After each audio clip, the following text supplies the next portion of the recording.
You've got to be lied to at full volume over a period of years in order to reach conclusions like that. And of course, we have been. See? It's very easy to understand. It is vitally important for you to support Ukraine because it's necessary for Ukraine to be supported by you. Your support is mandatory until it's finished, whatever it is, and whatever that means. So shut up and support Ukraine, or else you're in trouble. Back when they still taught logic, statements like this were known as tautologies. Something is true because it is. The more you repeat it, the truer it becomes. It's a self-reinforcing reality. There was a time when tautologies were considered illegitimate arguments, not to mention hilariously stupid. Only dumb people talk like that. Now everybody in power talks like that. Diversity is our strength. Trans women are women. Zelensky is Churchill. I told Zelensky he's like Winston Churchill.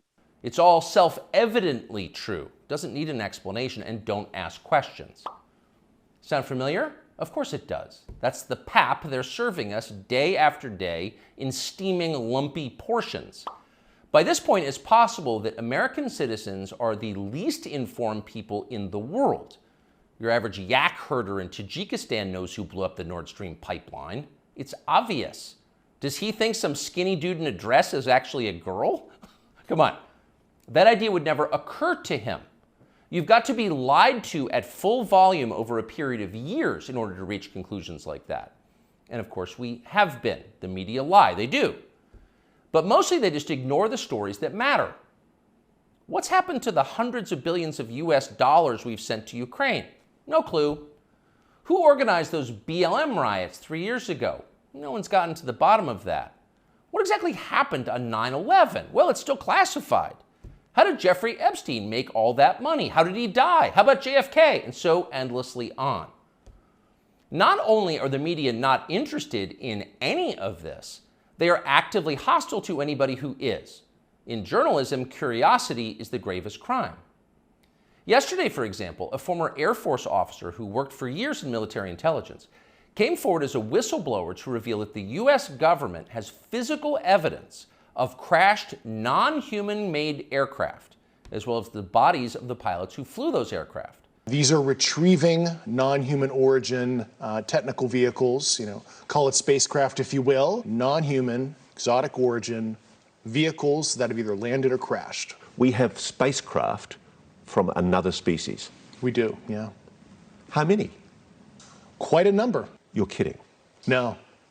The Pentagon has spent decades studying these otherworldly remains in order to build more technologically advanced weapons systems. Okay, that's what the former intel officer revealed, and it was clear he was telling the truth.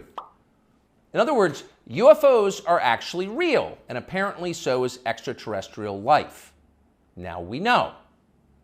In a normal country, this news would qualify as a bombshell, the story of the millennium. But in our country, it doesn't. The whistleblower's account ran on a technology website called The Debrief, which you've probably never heard of. The Washington Post had that story, but decided not to run it. The New York Times, meanwhile, just pretended it never happened.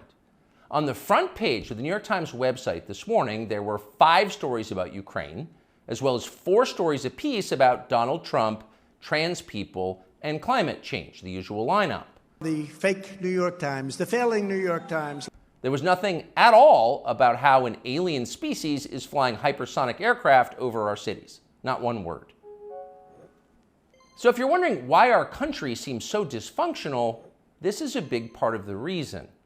Nobody knows what's happening.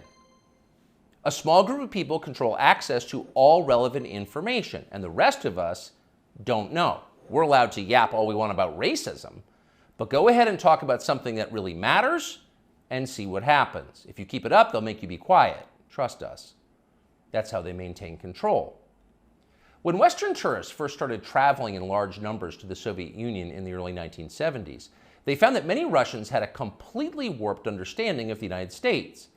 They thought that Americans lived in grinding poverty, in a state of perpetual race war, and were desperate to flee to the freedom and prosperity of the Eastern Bloc. They thought this because that's what they had been told. They had no way to know otherwise. The few Russians who understood what was really going on in the rest of the world had learned about it from listening to shortwave radio broadcasts, sometimes under the covers so the neighbors wouldn't hear. 50 years later, it is bewildering to consider the ironies here. We're the ones who live in ignorance now.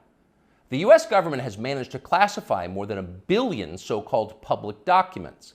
So at this point, we can't possibly know what our leaders are doing. We're not allowed to know. By definition, that is not a democracy. Yet it's fine with the media. Secrecy is a powerful tool of control. Stop asking how we got so rich. Here's another story about racism. Go eat each other. That's the program. That's how most of us now live here in the United States. Manipulated by lies, silenced by taboos. It is unhealthy and it's dehumanizing, and we're tired of it.